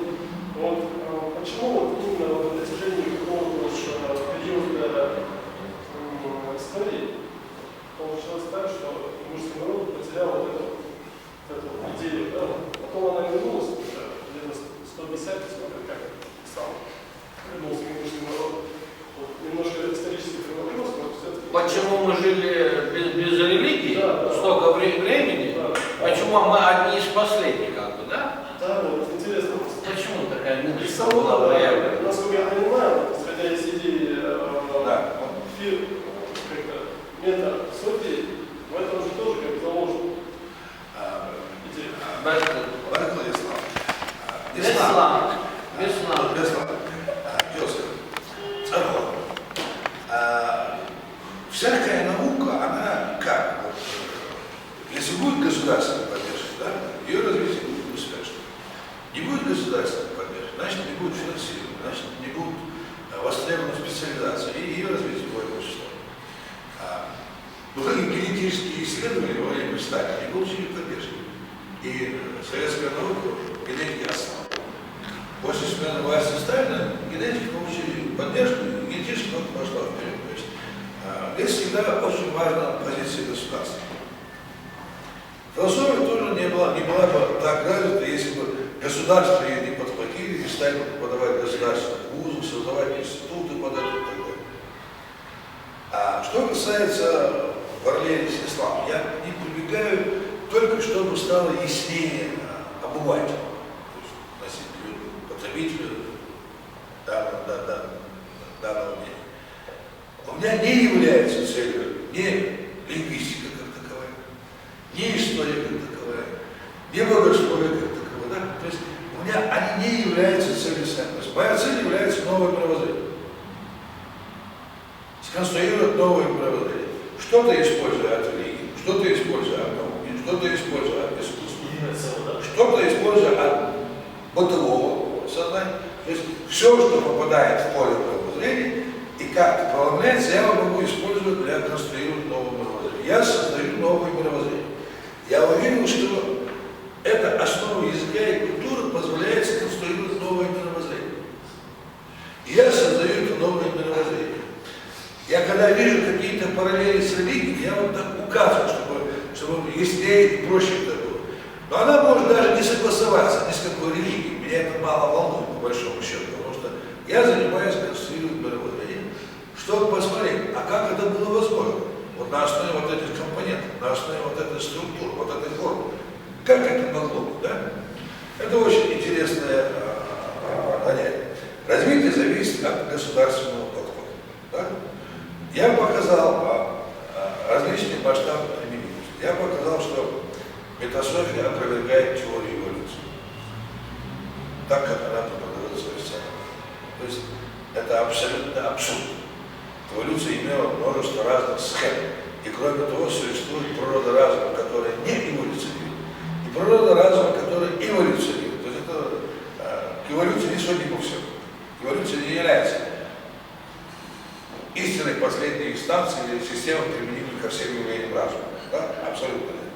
Поэтому я доказал, что эволюция в той схеме, как она преподается официальной наукой, от обезьяны до человека не состоит. Я также доказал, что философия идеализма и материализма не состоит. Положить в начале всего идеи или в начале всего материи – это абсурд. Должно быть то, что является носителем идеи, и должно быть то, что облачается в форму материи. То есть должно быть нечто отличное.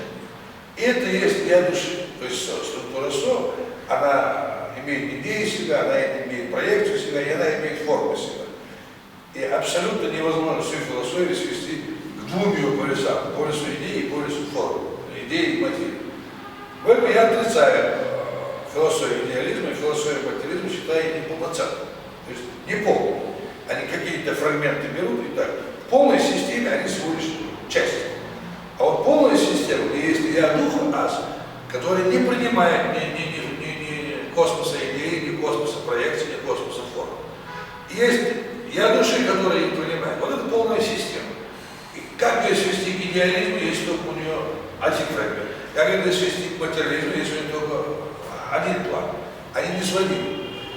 Точно так же, если это содержится в языке, это же язык содержит эту философию, он дает эти два я дух, я жизнь и так далее. Как свести язык к крикам обезьяны или коммуникативной теории? Что, обезьяна могла философствовать? Обезьяна не могла философствовать. Язык этот идет изначально данный вместе с философским разумом. Понимал, что? Вот в чем вопрос. И он отвечал по роде этого разума. Давайте еще два вопроса. Как, на ваш взгляд, да, в настоящее время у нашего народа существует или есть национальное самопознание? Сформировалось ли оно или нет в настоящее время, как, на ваш взгляд? Вот вы сразу задали очень сложный вопрос. наши предки не приветствовали образование национальности. Они считали, что... Просто мне это очень интересно. Они... Потому что, вот примерно, вот чтобы это опять стало истиной, я обращусь опять к исламу. Да? Пророк Мухаммад, саллаллаху алейхи ва саллям, в одном из своих хадисов, как говорят, богослов, сказал, что когда будут люди входить в рай, они будут как Адам. Люди в рай войдут как Адам. И в том числе и не обрезаны. То есть они примут в состояние первого человека. Значит, для вступления в рай человек должен вернуться не как ингуш или как араб, а как человеческая сущность. Именно она придет в рай. Значит, не национальность вступает в рай, а человеческая сущность. И Адам, который изошел из рая, имел человеческую сущность, но не имел ни арабской, ни ингушской, ни национальности. И вот наши предки, они считают, что человек должен осуществить себя как человек в человечестве, то есть человеческая сущность, а не национальная данность.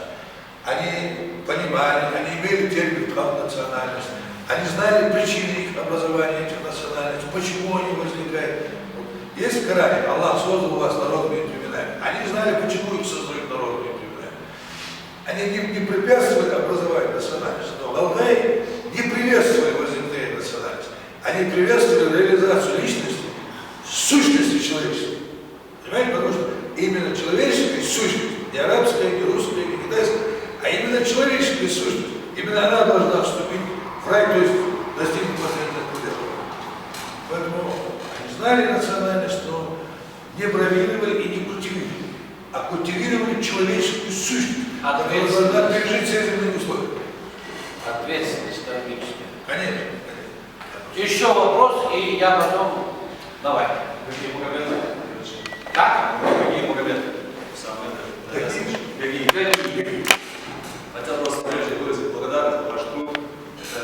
Это огромный вклад, это просто неописуемое просто достижение ваше для нашего народа, так как наш народ, как я понимаю, в основном является народом нынешнего поколения потребителей, не хотят знать свою историю. Ну, может, не хотят, но принимают попытки каких-то положительных.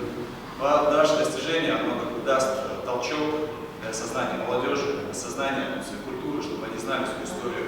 Не с того периода, как нас выставили, как мы и так далее, Казахстан, а до этого, как построена была наша культура, наши ценности. И я хотел просто спросить на такой вопрос, почему вот наш алфавит построен на кириллице, а не как, например... Спасибо. Дело в том, что, например, ингуши используют арабскую графику, арабский букву, да? Потом используют латинский. То, что английским, немецким используют латинский графику.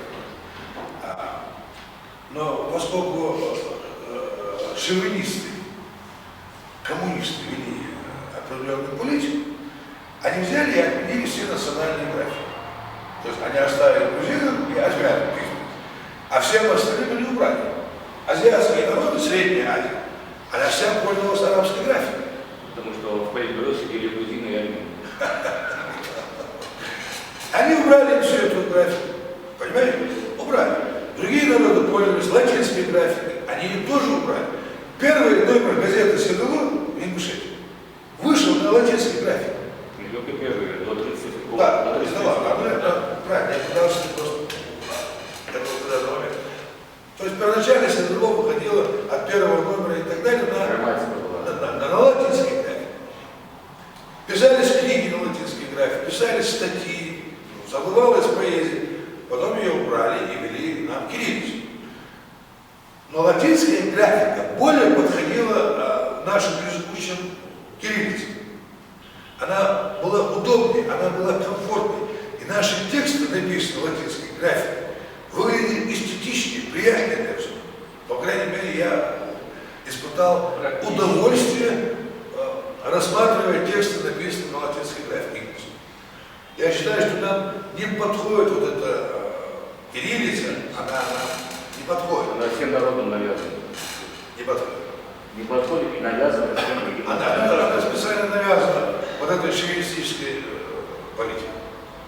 классификации. А в древности, наверное, его интересует, ну, была ли у нас письменность?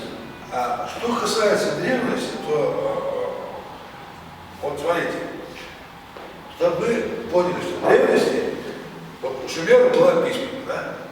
Она употреблялась и в хозяйственных нуждах, какой-то учет вела, там, инвентаря, имущества. И вместе она имела культовое значение, то есть в храмовое значение.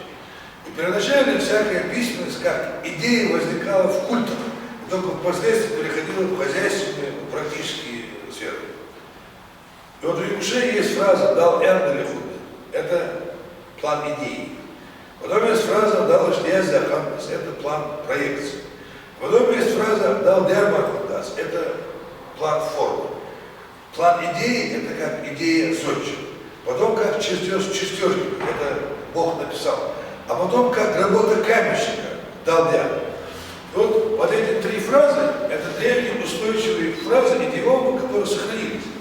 И одна из этих фраз указывает на то, что у ингушей был культ письменности.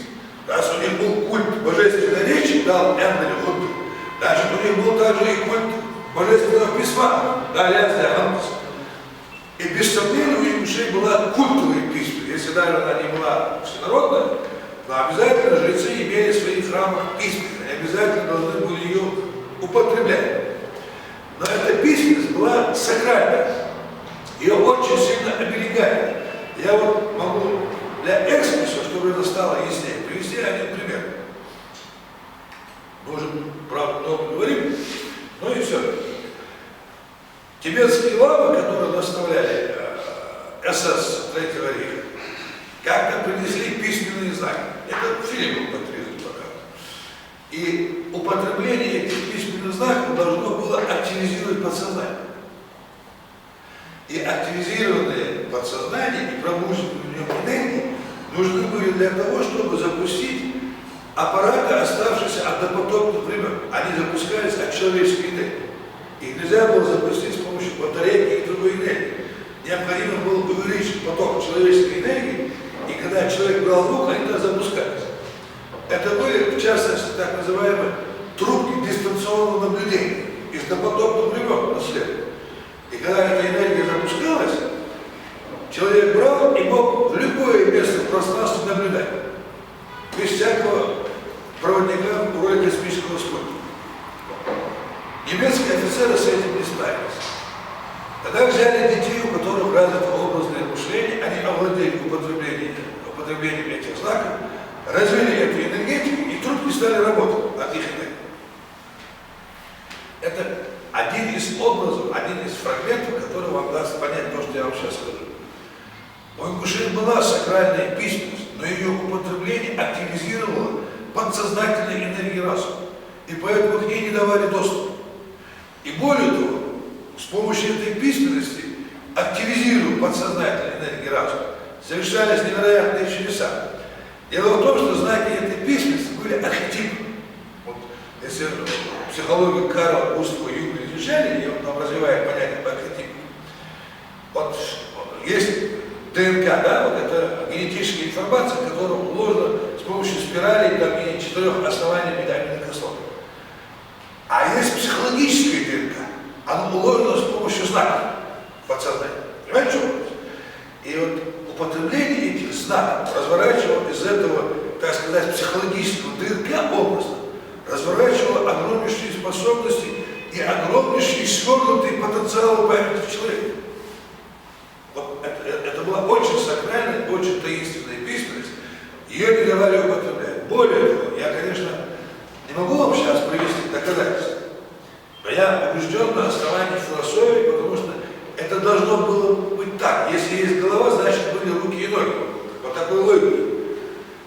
Я убежден, что каждый посвященный основатель галгайского рода, строитель боевой башни, выбирал 12 знаков письменности, которые составляли его личную родовую письменность. Создавал свой собственный зодиак, свою собственную космологию и мифологию. Это было обязательным атрибутом посвящения. И поэтому каждый древний ингушский род, Балайты, должен был иметь свой родовой алфавит, состоящий из 52 знаков. Потому что эти 52 знака соотносились с 52 неделями года. И башня строилась строго за год. Поэтому родовой алфавит содержал 52 знака. А жрецы имели какие-то книги, где было их тысячи этих знаков, из которых он выбирал какие-то знаки, отвечавшие какой-то кодировке информацию на его архетипическом уровне, подсознании. Понимаете, что это? Эти алфавиты родовые оберегались. Сколько было родов и боевых башен, столько должно было быть родовых алфавитов. Это недоказуемо. Это моя гипотеза. Но это точно такая же гипотеза, когда я нашел голову, руку, спиной хребет и говорю, что здесь должна была быть нога.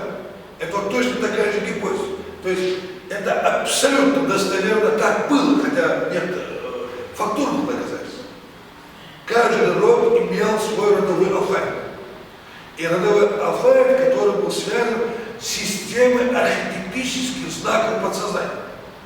Подсознание? Подсознание. Барков, я понимаю, что у вас может много возникать вопросов, поскольку мы углубляемся в тонкие вещи, в тонкие материи. Вы сегодня впервые столкнулись с таким раскрытием, с таким пониманием нашей культуры. Я, конечно же, еще раз рекомендую вам приобрести вот здесь в комплите на Старой площади эту книгу. Тут есть телефон Беслана, факс, электронная почта, можно выйти общаться, он очень простой человек. Дальше мы будем. И я хотел бы сказать слова благодарности Хаутилу Бахаудину, наш молодежный лидер, пока что еще молодой, может на это претендовать, он работает много лет, еще знает со студенческих времен его, занимался общественно-политической работой и руководил правительством молодежным, такой эксперимент проводился. Знаю его, знаю его друзей, многих из вас, и тех, кого здесь нету. И сейчас вы стараетесь участвовать в жизни республики, быть в курсе, высказывать свое мнение, свою позицию. Иногда вы очень категоричны, дерзки. Многие вещи мне нравятся. Мне нравится ваше присутствие у вас духа. Мне нравится, что вы ищете правду. Мне нравится, что вы любите свою культуру, свой народ, историю ищете. То есть участвуйте во всем, что нас каким-то образом позиционирует, формулирует. И в этом мы находим, знаете, перспективу. Мы очень часто обсуждаем ситуацию в республике, ее экономическую, политическую, духовную, научную составляющую между собой. Потому что у нас тоже свой круг, нашего возрастной, как бы сказать. Это люди уже сложившиеся, многие ученые, многие деятели искусства, науки, интеллигенция. Нашего возраста по 50 лет, плюс-минус, мы тоже делаем свои оценки, свои анализы, где-то участвуем, что-то критикуем, власть очень критикуем, всегда ее критиковали, и дальше ее будем критиковать там, где ее надо критиковать. Но знаете, критика не такая, знаете, кухонная, она имеет под собой основу. Но там, где власть заслуживает поддержки, одобрения, поощрения, мы тоже справедливы, и мы имеем достоинство и мужество говорить и о позитивных вещах.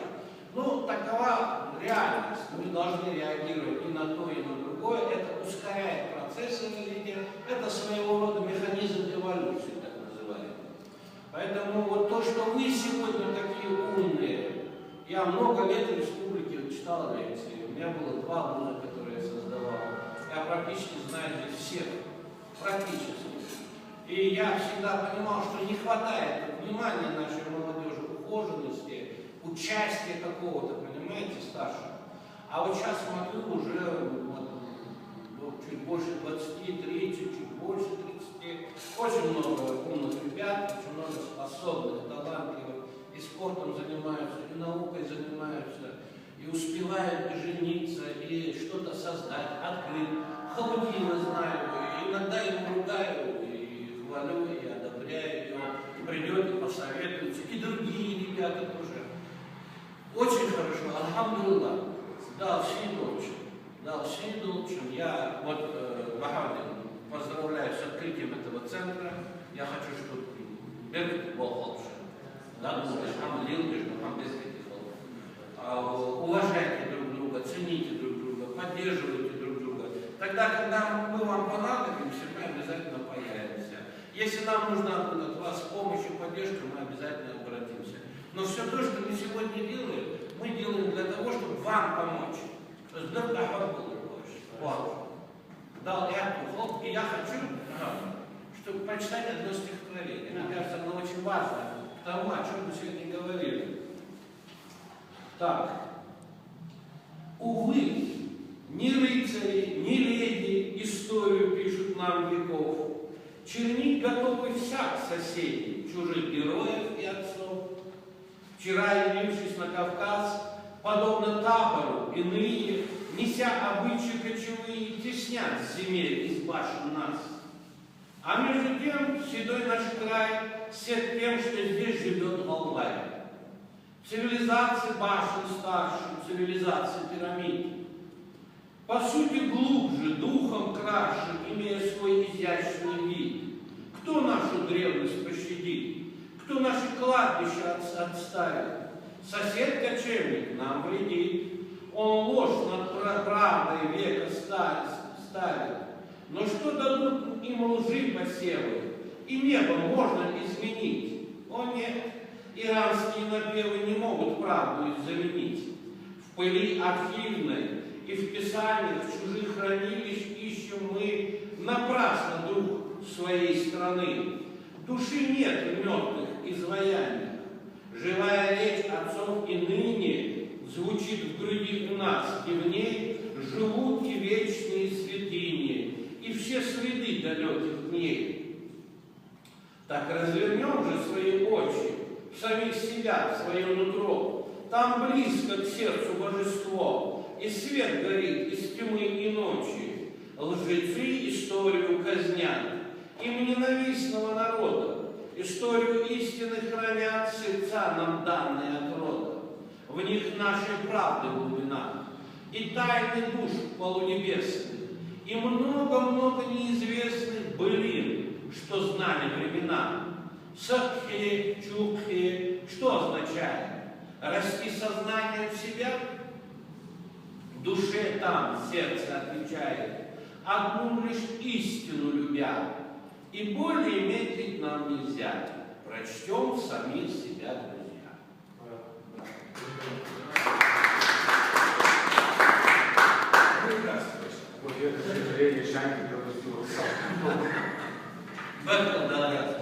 Спасибо.